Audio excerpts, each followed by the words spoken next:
मेरे अज़ीज़ तलबा व तालिबात, अस्सलाम वालेकुम। मैं उम्मीद करता हूँ कि आप सभी खैरियत से होंगे। आज मैं आपके सामने एक निहायत अहम मौजू लेकर हाज़िर हुआ हूँ। इक़बाल मजीद का नाम आपने सुना होगा, जो फ़िक्शन में बहुत मशहूर हैं।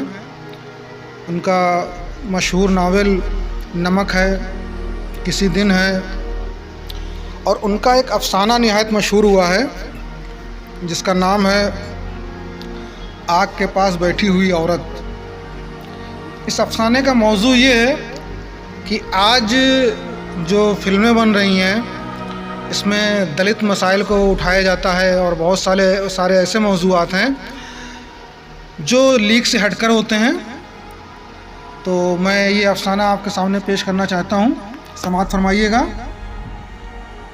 सूअर पालने वालों की बस्ती की रोज़मर्रा की ज़िंदगी, इनकी औरतों की बरहनगी और नंगे धड़ंगे कीचड़ में लथड़े और गर्द से अटे बालों वाले नाक बहाते और गलाजत में लौटते बच्चों पर फिल्म बनाकर बड़े इनामात की दौड़ में शामिल होने वाले फिल्मसाज बड़े कहानीकारों को 5 सितारा होटल की आलीशान कमरों में ठहरा कर उन नावलों पर लिखी जाने वाली फ़िल्मी कहानियों के इम्कानात पर बहस करते और इस मौजू पर माजी में बनाई गई बाज़ फ़िल्मों के कैसेट रिप्ले करके इसकी बखिया उधेड़ते होटल के उन्हीं कमरों की साफ़ सुथरी मेज़ों पर उन मजलूमों पर होने वाले मजालिम की पुराने अखबारों की छपी तस्वीरें बिखरी होती और दिल दहलाने वाली टॉप स्टोरीज़ चाय काफ़ी की चमचमाती प्यालियों और एस्ट्रे में जलती कीमती सिगरेटों के आसपास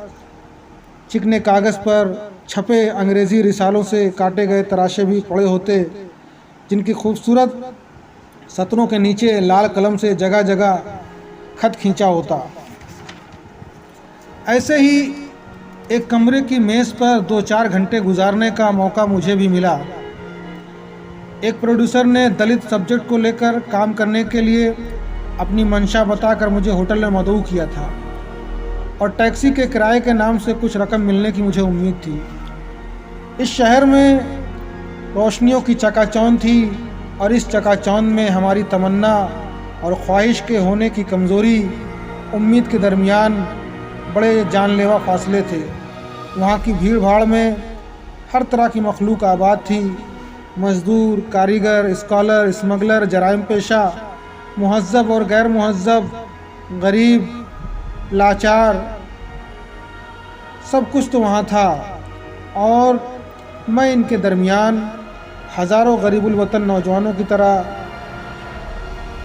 भटक रहा था। मुझे इस बैठक में यूं ही नहीं बुलाया गया था। दावतनामा मिलने से पहले मेरी सिफारिश करने वाले दोस्त के साथ जिसको उस प्रोड्यूसर तक पहुंचाया गया था, सच तो यह है कि उस शाम मैं सुबह से भूखा था, इसलिए प्रोड्यूसर की उम्दा शराब के पहले ही घूंट ने मेरे भूखे पेट पर कुछ ऐसी लात मारी कि मैंने देर तक गिलास को हाथ न लगाया और मेज़ पर सजे खाने के सामान पर बार बार हाथ मारता रहा। इस मौके पर सख्त इंटरव्यू लिया गया। मुझसे पूछा गया कि मैंने फ़िक्शन पर क्या पढ़ा है। मैंने बिल्ज़ाक, दास्ताऊ, टॉलस्टॉय, हेमंगवे, एमिली ज़ोला वगैरह का नाम लिया। पूछा गया हिंदुस्तानी अदब के बारे में कुछ बताऊं। फिर दलित अदब के बारे में बात हुई। मैंने उसे महाराष्ट्र की एक शायर की नज़म सुनाई जो इस तरह थी: मेरे पास है दलित की ज़बान ऊंची ज़ात की खातिर, मेरे पास है सूरज की भाषा दलित की खातिर, मेरे पास है अपनी ज़बान खुद की खातिर। प्रोड्यूसर ने मुझसे खुलकर बात की और कहा, इसमें दलितों की दूसरों के लिए खुली और नंगी नफ़रत है। हमारी फिल्म दलित के एक ऐसी खामोश चैलेंज होगी जिसको हम कैश कर सकें। थोड़ी देर बाद में वहाँ एक खूबसूरत लड़की आई। वो पक्की उम्र उसकी आ चुकी थी। गले में छोटे रुद्राक्ष की माला, ज़रा लंबे कद की, होंठों पर लिपस्टिक, चेहरे पर गाज़ा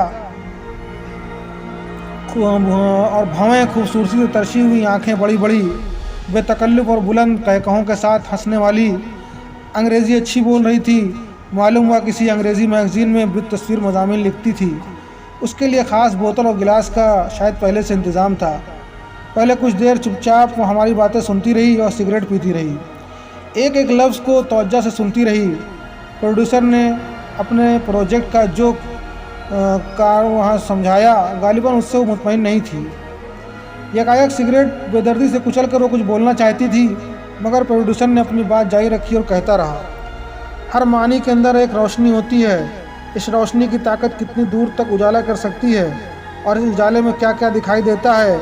बस हमें ऐसी सिचुएशन चाहिए इस फिल्म में। इस बार लड़की प्रोड्यूसर को आगे मौका नहीं देना चाहती थी। बेसब्री से अपनी बात शुरू करते हुए मुझ पर सीधा सवाल दाग दिया, आप वायलेंस को क्या समझते हैं? मैं एकाएक पूछने पर सवाल चकरा गया। अभी समझने भी ना पाया था कि वो दूसरी सिगरेट जलाकर मुझे घूरते हुए बोली, आप ये जान लीजिए कि हम फिल्म बनाने के बहाने एक तरह के तशद्दुद के पेशे में दाखिल हो रहे हैं। एग्जैक्टली। प्रोड्यूसर ने अपना एक हाथ अपने ही घुटने पर ज़ोर से मारा और बोला, देखिए, पेशा वाराना तशद्दुद का नज़रिया ये है कि जिस हकीकत को आप बयान कर रहे हैं वो सीधी सीधी एक घमासान जंग के अलावा और कुछ नहीं। ऐसी जंग जिसमें कुछ सोचने, समझने, तज्जिया करने की भी बहुत मोहलत नहीं है। ये आप अच्छी तरह जान लीजिए कि हमें किसी पुरतशद्दुद अमल के पीछे इसकी समाजी पेचीदगियों को फोकस नहीं करना है। हम कोई समाजी जिम्मेदारी निभाने के लिए फिल्म नहीं बना रहे हैं। हम कुछ ठीक करने या किसी प्रॉब्लम का हल बताने के लिए काम नहीं कर रहे हैं। ये सुनकर प्रोड्यूसर की आवाज़ में आवाज़ मिलाते हुए फ़ौरन लड़की बोल पड़ी, क्योंकि हमारे जेनेटिक इंजीनियर ये बता रहे हैं कि इंसान नाकिस है, इसलिए उसके समाज में शेक्सपियर हमेशा पैदा होंगे और ट्रेजेडी लिखी जाती रहेगी। फिर प्रोड्यूसर ने बात आगे बढ़ाई, जब से दुनिया बनी आप देख रहे हैं कि इधर कुछ ठीक होता है तो उधर कुछ बिगड़ जाता है, इधर कोई हंसता है तो उधर कोई रोने लगता है। हमें इन चक्करों में नहीं पड़ना। सब कमा रहे हैं, जेबें भर रहे हैं, हमें भी भरना है। तमाशाई के लिए तशद्दुद को चर्स के सिगरेट का एक कश बनाना है।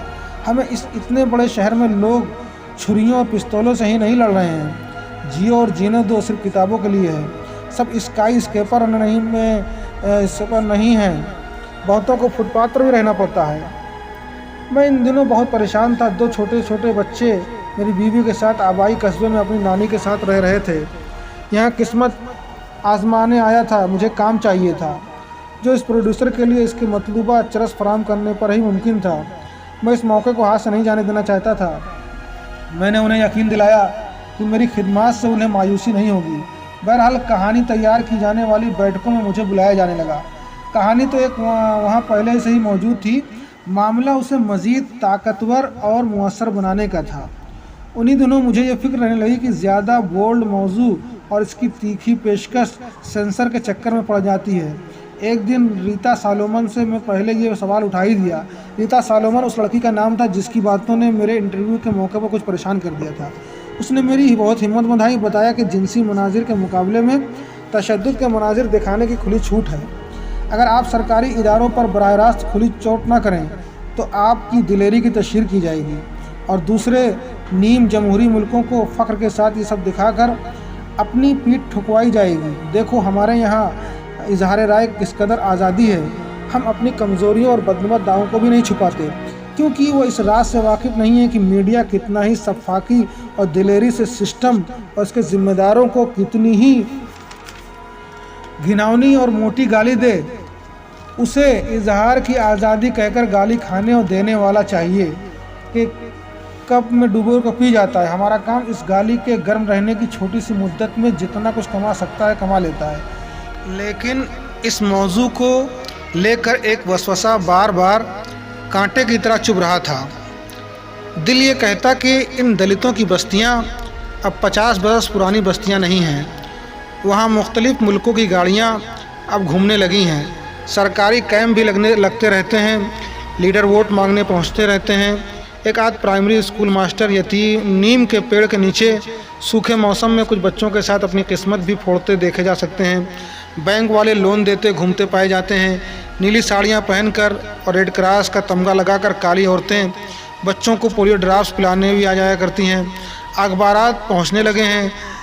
दूर दराज इलाकों के फ़ोटोग्राफ़र वहाँ की ज़बूहाली की तस्वीरें नए नए जावियों से खींचते रहते हैं। फिर ये भी मैं पढ़ता रहता था कि ये दलित अब इतने बेखबर नहीं हैं। ज़माना उन्हें हमारे नावलों में लिखे जा रहे बयानात सुनाता रहता है। सुख का संबंध इंद्रियों से है। इंद्रियां जो देवता इंद्र से ज़्यादा गनी और ज्ञानी हैं। ज्ञान विज्ञान योग प्रयोग साधना कल्पना इंद्रियों के अधीन होते हैं। इसलिए इंद्रियों को हमेशा जगाए रखना, ऊँघने नहीं देना। दिव्य वाणी गजनफर। एक दिन काफ़ी हाउस में रीता सालोमन मुझे अकेली मिल गई। उसके बैग में कुछ अंग्रेज़ी फिल्मों के स्क्रीन प्ले थे। मुझे उसके साथ बैठकर अकेले बातें करने का मौका मिला था। हमने ब्लैक कॉफ़ी मंगाई। दरअसल इस प्रोजेक्ट में शामिल होने के बाद मुझे अक्सर बेख्वाबी की रातें काटना पड़ रही थीं। मेरे अंदर सवालात उठते थे। रीता को अकेला पाकर मैंने उससे पूछ ही लिया, क्या दलित समाज सिस्टम का हिस्सा नहीं है? अपने तमाम फेनोमिना से जुड़ा हुआ, एक दूसरे से मरबूत? नहीं। इससे मतलब? रीता ने तेवने चढ़ाकर मुझे देखा। शायद वो बात को टाल रही थी, मगर मैं चुप नहीं रहा। मैं तुम्हें संजीदगी से कुछ समझाना चाहता हूँ। ओके, वो बोली। तो मैंने बात शुरू की। हम फिल्म बनाकर जिस गलीज़ गाली का तशद्दुद अपने तमाशाई के मुंह पर मारना चाह रहे हैं, इसके बदले खुद अपने अंदर पल रहे वायलेंस की तस्कीन चाह रहे हैं, तो ऐसी मुकाबला आराई के मैदान जंग में सिर्फ जारहाना रवैया को कैश करना क्या हमारी ज़िंदगी को और मुश्किल नहीं बना देगा? सो वाट? वो मुझे घूरते हुए बोली। क्या हमारा producer, cameraman, screen play writer जो तशद्दुद की इस जंग में बरसरे पैकार हैं, घर में बैठी अपनी बहनों और बेटियों से अपने लिए हमदर्दाना और सुकून बख्श ताउन की उम्मीद करते हैं? वो बोली। तो क्या ख़ानदान की औरतों और इन समाजी रिश्तों से, जिनमें दफ्तरों में काम करने वाली ख़वातीन, जहाज़ की होस्टेस, नर्सें वगैरह भी शामिल हैं, क्या इन सब सुकून पसंदों की खिदमत हमें ऐसे आराम के लम्हात नहीं मुहैया करती जिनमें हम अपने पुरतशद्दुद गाली को और ज़्यादा पुरअसर और धारदार बना सकें? हाँ, उनके ताउन से हमें आराम के लम्हात मिलते हैं। आगे बोलो, वो बोली। तो मैंने कहा, तो क्या हम अपने इन मेहरबानों को अपनी लूट खसोट का वो हिस्सा देते हैं जिससे इनके ताउन का सिला चुकाया जा सके? अगर ऐसा नहीं है तो इस नाइंसाफ़ी और हक़तलफ़ी की सूरत हाल में उन्हें घसीट कर इससे बड़े तशद्दुद पर उतरने के लिए हम उन्हें आमादा नहीं कर रहे हैं। रीता सालोमन पढ़ी लिखी लड़की थी, एक कामयाब जर्नलिस्ट थी, अपनी उम्र से ज़्यादा दुनिया देखे हुए एक औरत जिसकी आंखों के गिर्द इसकी शब्बेदारियों ने सियाह हल्के डाल दिए थे।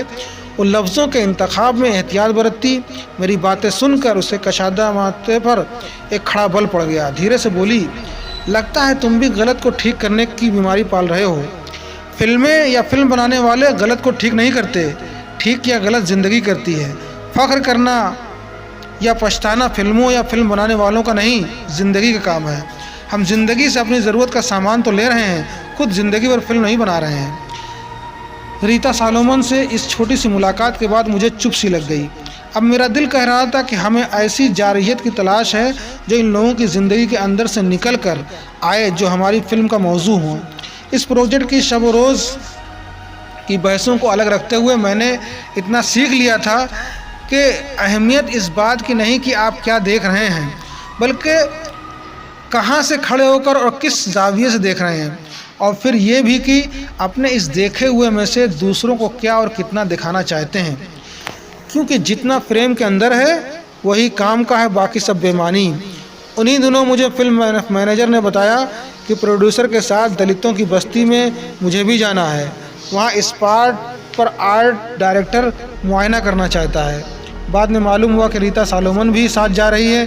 इस मौके पर मुझे ये भी मालूम हुआ कि सालोमन, जिससे रीता की तलाक हो चुकी थी, दलित बस्ती की ही पैदावार था, जहाँ 30 बरस पहले ईसाई मिशनरी ने इसे गोद लेकर पढ़ाया लिखाया और सालोमन नाम रखा था।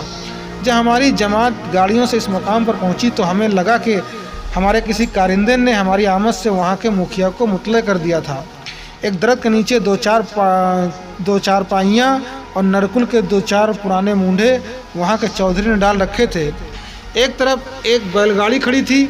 हमसे कुछ फासले पर एक झोंपड़ी से बाहर ज़मीन पर लकड़ी का चूल्हा जला एक औरत अपने रोज़मर्रा के काम में मसरूफ़ थी। उस दिन हवा ठहरी हुई थी।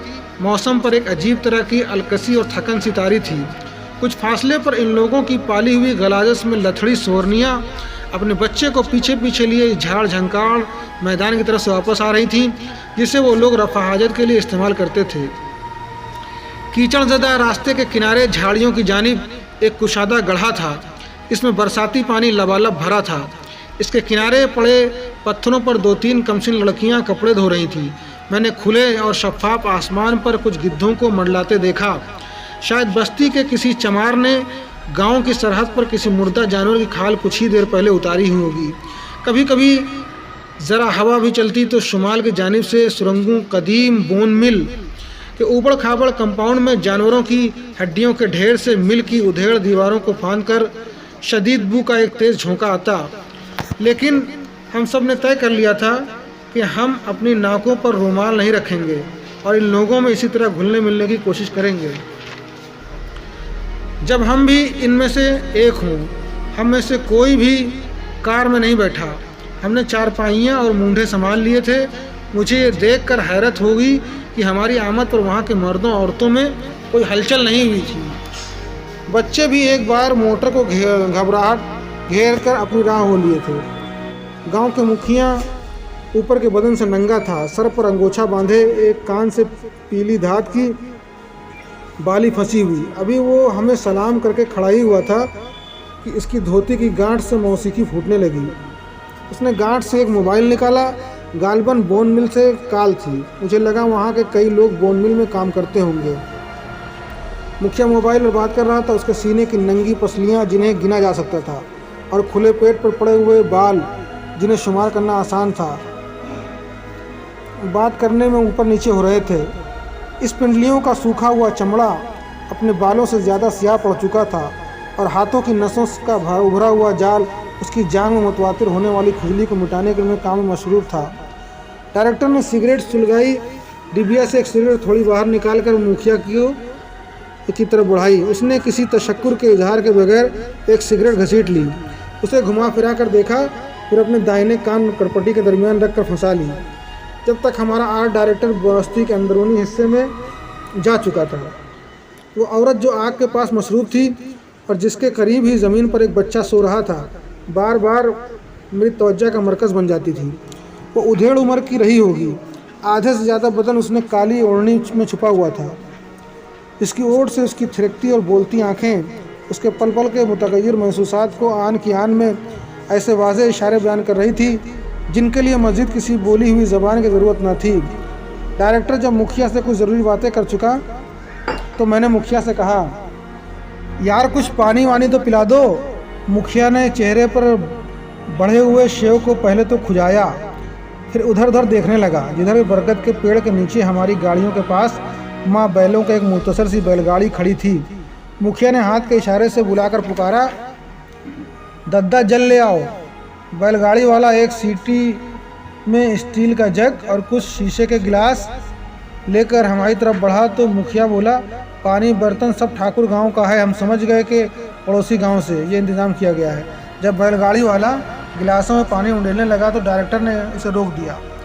गाड़ी वाला मुंह खोले हमें देखने लगा। तब गांव का एक लड़का जो सूखी शाखों का गट्ठर अपने कंधे पर लादे आ रहा था, ज़मीन में पटक कर मुखिया के करीब खड़ा हो गया। शायद वो इसका लड़का था। चूल्हे के करीब बैठी औरत के पास कोई औरत सूप में कुछ आलू लेकर आ गई थी। वो अपना चेहरा छुपाए बगैर हमको तीखी नज़रों से मुसलसल घूर रही थी। इसकी गोद में बच्चा था और बेमंधी छातियों से लिपटी धोती पर बाएं छाती की तरफ ताज़ा गीला दाग था जिससे वो दूध बहकर कपड़े से चिपक गया हो। डायरेक्टर खंदा पेशानी से मुखिया को देख रहा था। उसे आने वाले दिनों में इन लोगों का खासा अमली इश्तराक दरकार था। वो हंस कर बोला, हम तुम्हारे बर्तन में पानी पिएंगे, उठाओ वो गिलास। उसने चूल्हे के करीब ज़मीन पर लुके हुए अल्मुनियम के गिलास की तरफ इशारा किया जिधर आग के पास वो औरत बैठी हुई थी जो सिर्फ आंखें खोले सहमा देने वाली बिजलियां चमकाकर हमें देख लिया करती थी। वो आंखें अपने मुकाबिल की नज़रें झुका देने वाली आंखें थीं। लगता था ज़िंदगी के हवादिस ने कूट कूट कर इनमें बसीरत भर दी थी। इस बसीरत में एक मकनातीसी ज़ोर और कशिश थी। वो आँखें अपनी दोनों भवों के जावियों को एक पल में ऐसे बदल कर और फिर हमारे वजूद को मुस्तरद करते हुए लपलपाती तलवार की तरह पूरे मंजर को काटती हुई गुजर जाती थी। मैं नहीं कह सकता था कि इन नज़रों के अंदर में कितनी शिकायतें छुपी हुई थी। इन आँखों में लोहे की तरह सब कुछ ठंडा पड़ चुका था, सख्त हो चुका था। डायरेक्टर के गिलास मांगने पर मैंने महसूस किया मुखिया अपनी जगह से नहीं हिला। लकड़ी का गट्ठर लाने वाला लड़का भी ज़मीन पर बैठा रहा। इतने 5-7 बरस की एक लड़की एक झोपड़ी से निकल कर चूल्हे के पास बैठी औरत की तरफ बढ़ी। उसके हाथ में लकड़ी की एक तख्ती थी जिस पर मुल्तानी मिट्टी पोती हुई थी। लड़की ने तख्ती औरत के चेहरे के सामने कर दी। औरत ने पढ़ा का खा गा घा, बोली और लिख। लड़की जाने लगी तो औरत की नज़र उसके नंगे पाँव पर पड़ी तो चूल्हे से जलती लकड़ी लड़की के पाँव पर मारी और चिल्लाई, चप्पल डाल। लड़की लंगड़ाती हुई झोपड़ी की तरफ भागी। डॉक्टर ने फिर मुखिया से कहा, तो गिलास उठाओ ना, हम तुम्हारे गिलास में पानी पियेंगे। मुखिया दो पल गर्दन झुकाए चुप रहा, फिर बोला, नहीं साहब, वो आपके लिए नहीं है। भाई, हमारा नाम राम कुमार शर्मा ज़रूर है, लेकिन हम तुम्हारे भाई हैं, उठाओ गिलास। मगर मुखिया यूं ही गर्दन झुकाए खड़ा रहा। फिर धीरे से बोला, आप फ़ोटो कब बनाओगे? जल्दी ही, डायरेक्टर ने जवाब दिया। फिर टिकट लगाओगे तब फ़ोटो कहाँ दिखाओगे? हाँ, तुम्हारे लिए टिकट नहीं होगा। एक बार झाड़ा फिरते हमारा फ़ोटो बना था, चूतड़ हमारा पूरा खुला था। अच्छा। फिर उसने उठकर चूल्हे के पास बैठी औरत को मुखातब किया, अरे वो गिलास तो देना। औरत फ़ौरन उठकर वो गिलास डायरेक्टर को दे गई और अपनी जगह पहुंचकर सांसें रोके बेचैनी से ये भी देखती रही कि डायरेक्टर क्या करता है। डायरेक्टर ने गिलास को थोड़े से पानी से अंदर बाहर धोया और पानी उंडेल कर पी लिया और गिलास लड़के को दे दिया, जो उसे औरत को वापस दे आया। औरत गिलास लेकर अपने चेहरे को छुपाए बगैर पूरे जिस्म से तनी हुई एक फातेह की तरह डायरेक्टर को देख रही थी। डायरेक्टर पानी पीकर मुंडे पर बैठ गया और दलितों से अपनी भाईचारगी के जज्बे की नुमाइश करके दिल ही दिल में खुश होकर मुखिया के चेहरे को, इसके तासुरात जानने के लिए इसे बार बार देख रहा था। आखिर को रुमाल से अपना मुंह साफ करते हुए मुखिया से बोला, हम शर्मा हैं पंडित, तुम इतना संकोच क्यों कर रहे थे गिलास देने में? वो आपके पानी पीने के लिए नहीं था साहब। क्यों, तुम पी सकते हो तो हम क्यों नहीं पी सकते? डायरेक्टर ने पूछा। इससे हमारी औरत सुअर के बच्चे को दूध भी पिलाती है। ये सुनकर डायरेक्टर सन्नाटे में आ गया।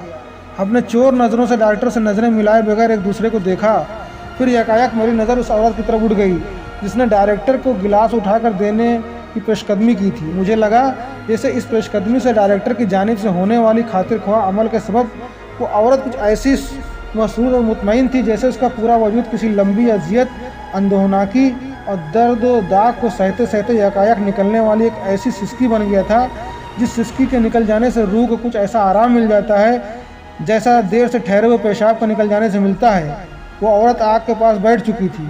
उसके चेहरे को इस बार में आंखें गड़ाकर देखता रहा तो मुझे एहसास हुआ जैसे पड़ोस में जलती और शोले कर लपकती लकड़ियों को वो आग चुपके न जाने कब से इसके खून की गर्दिश और सांसों के ज़ेरों में भी जल उठी थी। उसका चेहरा तमतमाया हुआ था।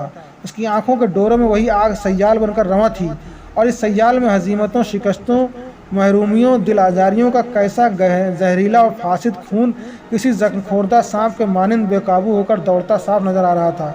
फिर ये देखकर तो हम सब ही दमखुद रह गए कि आग के पास बैठी वो औरत डायरेक्टर के झूठे किए हुए एल्युमिनियम के गिलास को लोहे के चिमटे से पकड़े लपकते हुए शोलों पर रख कर गर्म कर रही थी और इस गिलास में पीने वाले को यूँ देख रही थी जिसके बेरहम तशद्दुद को दुनिया की किसी ज़बान के भी अल्फाज उन्हें सिर्फ कैमरामैन ही बयान कर सकता था। क्या कभी वो डायरेक्टर किसी मौके पर इस औरत से मिला था? अगर हाँ तो वो कैमरे के फोकस से बाहर था। इस रात हमको अपने ठिकाने पर आकर शराब के गिलासों के साथ खुद को बहुत मसरूर महसूस कर रहे थे। ज़िंदगी ने हमें फिल्म का एक ऐसा मंजर बनाने का सामान दे दिया था जिसका तशद्दुद दूर तक अपने मानी की रोशनी दे सके। डायरेक्टर का ख्याल था कि यह वाक़या उसकी फ़िल्म का सबसे पहला सीन होगा जो औरत की आंखों से फूटती नफ़रत की चिंगारियों पर डिज़ॉल्व होगा। फिल्म के अंजाम के लिए अब हमें पेशा को दी गई इससे बड़ी गाली की तलाश थी। बहुत बहुत शुक्रिया।